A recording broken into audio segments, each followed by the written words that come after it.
Assalamualaikum warahmatullahi wabarakatuh. Halo sahabat Atam semuanya, apa kabar? Semoga dalam keadaan sehat dan bahagia selalu ya. Perkenalkan, nama saya Dr. Gaby Haryesha, selaku host pada podcast kita kali ini. Saat ini podcast kita bertema tentang kesehatan mulut dan gigi saat berpuasa. Nah, kebetulan banget sekarang udah ada narasumber kita, yaitu Dr. Gigi Novi Wulansari, yaitu salah satu dokter gigi di Rumah Sakit Antam Medika. Halo dok, apa kabar? Sehat? Baik. Alhamdulillah. Gimana puasanya lancar? Puasanya lancar. Alhamdulillah.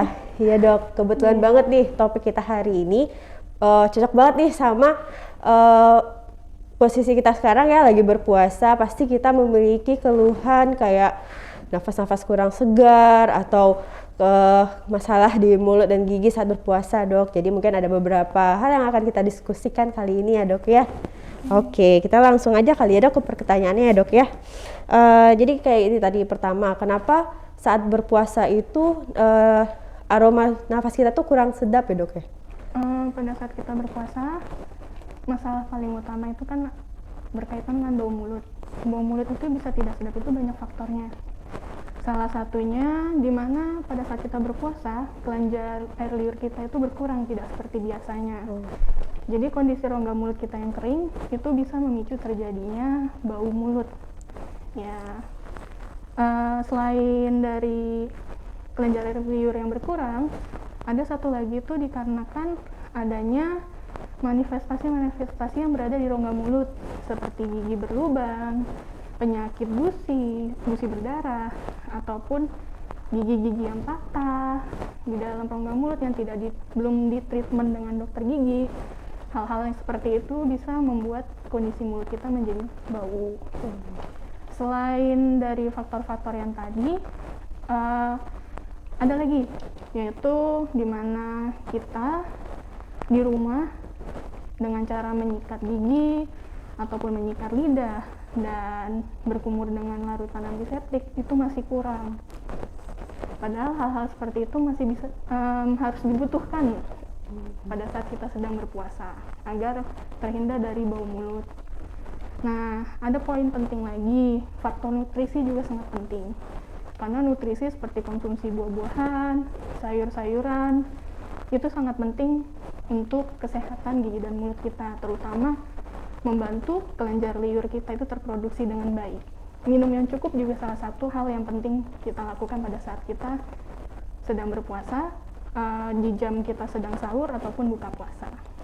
Oh Seperti begitu. Berarti memang banyak faktor yang bisa menyebabkan nafas kita kurang sedap ya dok? Iya. Salah satunya akibat dari kelenjar liur tadi juga ya? Iya, soalnya kan ketika kondisi mulut kita tidak bersih, masih ada bakteri dan ada sisa makanan yang menempel, dia akan memproduksi asam di dalam mulut.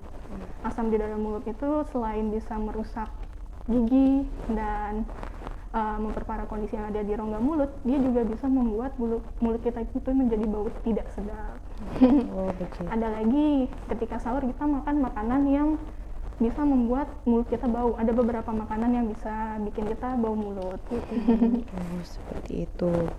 Berarti untuk penggunaan cairan pembersih mulut dan pembersih lidah itu sangat penting juga ya dok, untuk menjaga agar nafas kita segar gitu ya dok saat berpuasa ya? Iya. Oke, baik. Berarti kapan nih dok waktu yang tepat saat berpuasa itu kita gosok gigi itu, waktu yang tepat itu kapan ya dok? Waktu kita yang tepat untuk menggosok gigi, tentu saja setelah kita makan, di saat kita sahur, ataupun di saat kita buka puasa. Tapi bukan berarti setelah kita makan langsung gosok gigi. Kita harus kasih spare waktu ataupun jeda agar gigi kita tidak terkikis. Karena setelah kita selesai makan, otomatis kan ada sisa makanan yang menempel di permukaan gigi kita. Dan masih ada bakteri dari sisa-sisa makanan tersebut. Dan mereka sedang memproduksi asam di dalam mulut kita. Kita kasih waktu untuk air liur itu terproduksi. Jadi fungsi air liur ini memang menjaga rongga mulut kita, mengubah asam di dalam mulut berubah menjadi basah, sehingga kondisi mulut kita itu terjaga.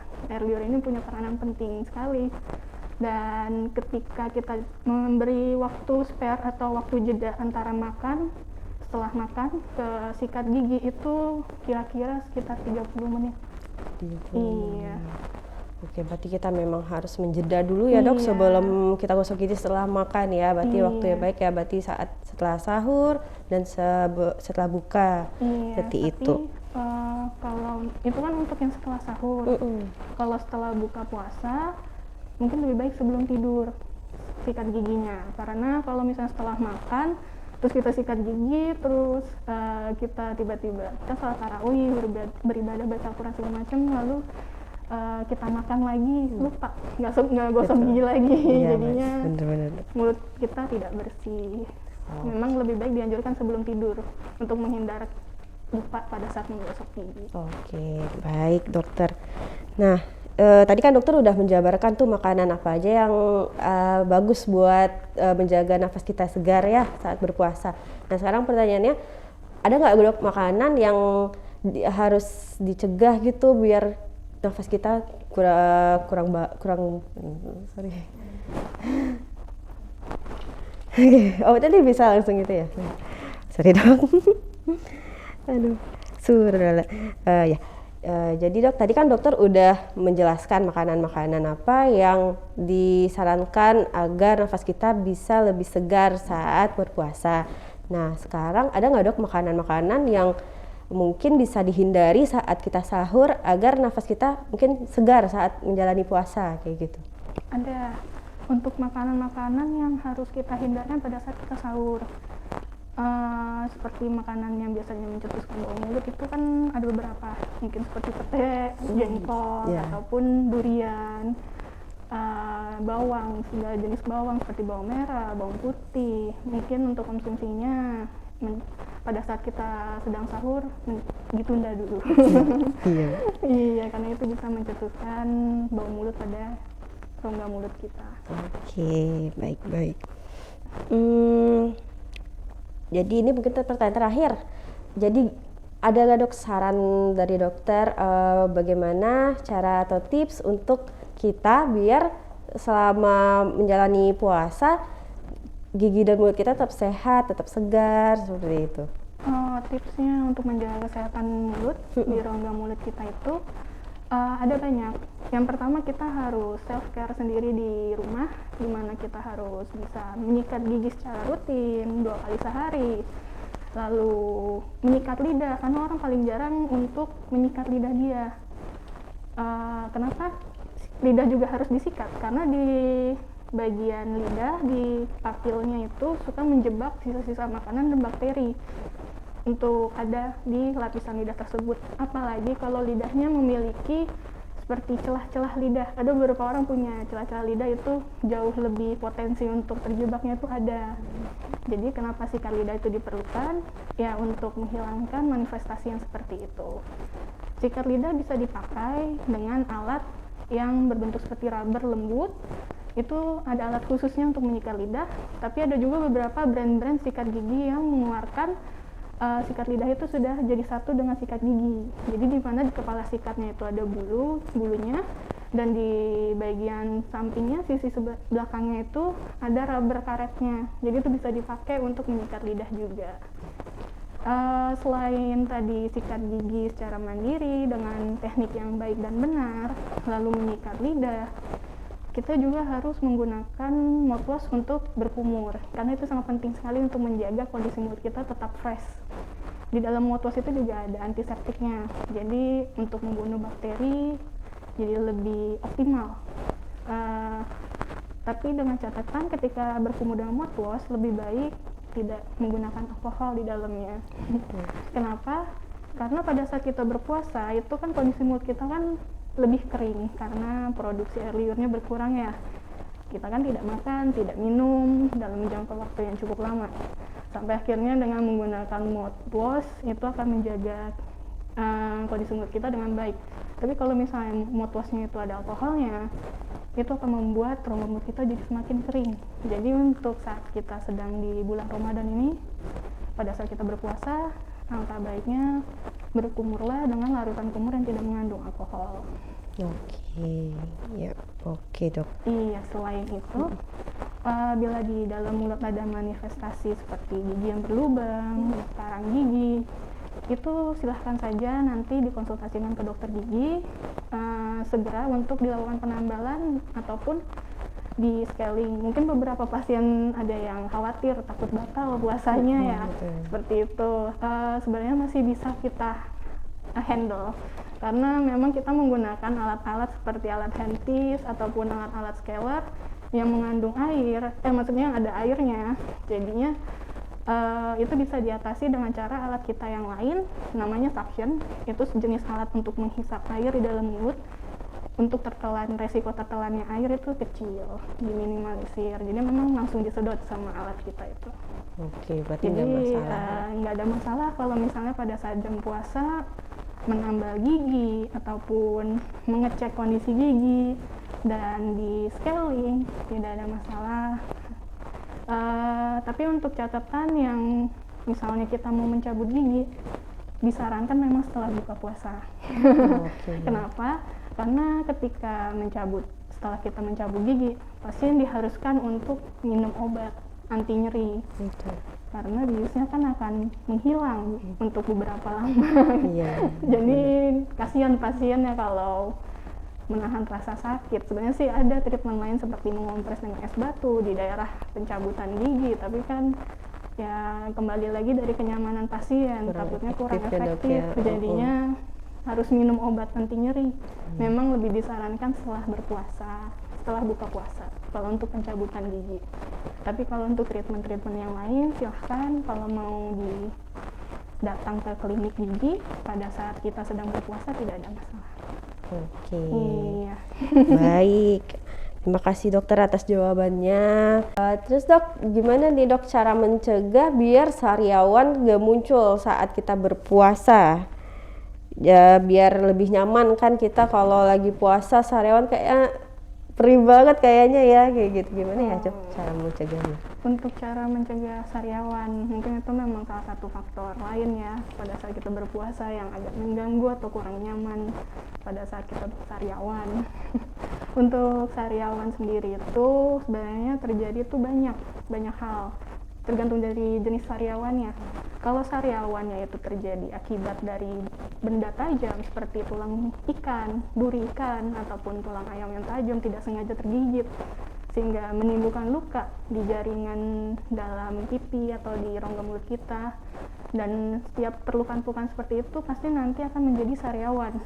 Nah, yang hal-hal seperti itu untuk mencegahnya adalah dengan cara makan makanan yang secara berhati-hati dan memilih makanan yang baik, agar tidak terjadi perlukaan di dalam rongga mulut kita karena tidak sengaja tergigit ataupun tidak sengaja mengenai jaringan rongga mulut kita.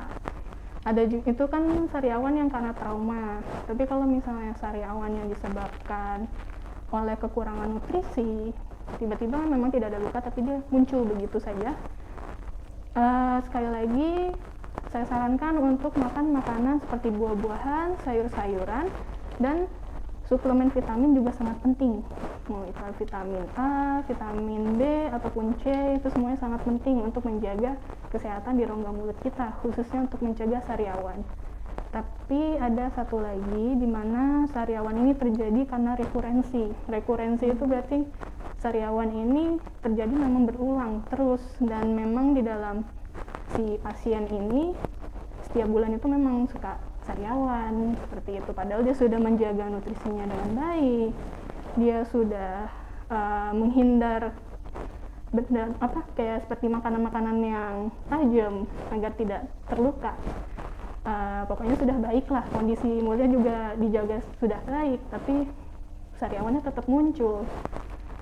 Silakan konsultasikan ke dokter gigi karena nanti dokter gigi akan memberikan obat yang bisa dikonsumsi oleh si pasien itu agar sariawannya itu bisa hilang dan mencegah untuk muncul lagi di kemudian hari. Tapi ini tidak permanen, mungkin suatu saat dia akan muncul lagi, dan itu kan karena rekurensi kan, karena berulang terus. kembali lagi ke dokter gigi biasanya nanti untuk dikonsultasikan lagi. Harus dikonsulkan intinya ya Jadi dok ya. harus dicek terus kalau untuk yang jenis seperti itu sariawannya. Tapi kalau untuk kita sebagai orang biasa yang sariawan memiliki potensi sariawan tapi tidak sampai seperti itu, memang nutrisi itu faktornya yang paling penting. Seperti makan buah, sayur, dan multivitamin. Oke, baik. Iya. Minum yang cukup juga salah satu hal yang penting juga. Minum cukup ya dok ya. Oke. Jadi kesimpulannya untuk mencegah bau nafas kurang sedap saat berpuasa ada beberapa faktor yang harus kita hindari. Salah satunya makanan yang kurang cocok ya, yang baunya kurang sedap ya dokter ya. Lalu kita bisa menggosok gigi dengan cara baik dan benar, bisa menggunakan cairan antiseptik untuk mulut atau pembersih lidah juga. Lalu jikalau ada kondisi seperti gigi berlubang, sariawan atau gusi yang meradang, bisa segera dikonsulkan kepada dokter giginya ya sahabat-sahabat Antamedica. Oke, terima kasih dokter atas ilmunya yang sangat bermanfaat, dan semoga sahabat Antamedica yang lagi nonton bisa menerapkan bagaimana cara yang tepat untuk menjaga kesehatan gigi dan mulut saat berpuasa. Oke, demikian podcast kita pada kali ini dengan tema kesehatan gigi dan mulut saat berpuasa. Nantikan podcast Antamedica berikutnya yang tak kalah menarik. Dan jangan lupa untuk subscribe YouTube channel kita di RS Antamedica dan follow Instagramnya di RS di Antamedica untuk mendapatkan info dan tips kesehatan lainnya. Oke. Tetap patuhi protokol kesehatan dan menjalankan 5M. Stay safe, stay healthy, dan stay happy. Saya Dr. Gebi Haresha dan Dr. Novi Wulansari izin mohon pamit. Podcast Antamedica, we serve with care.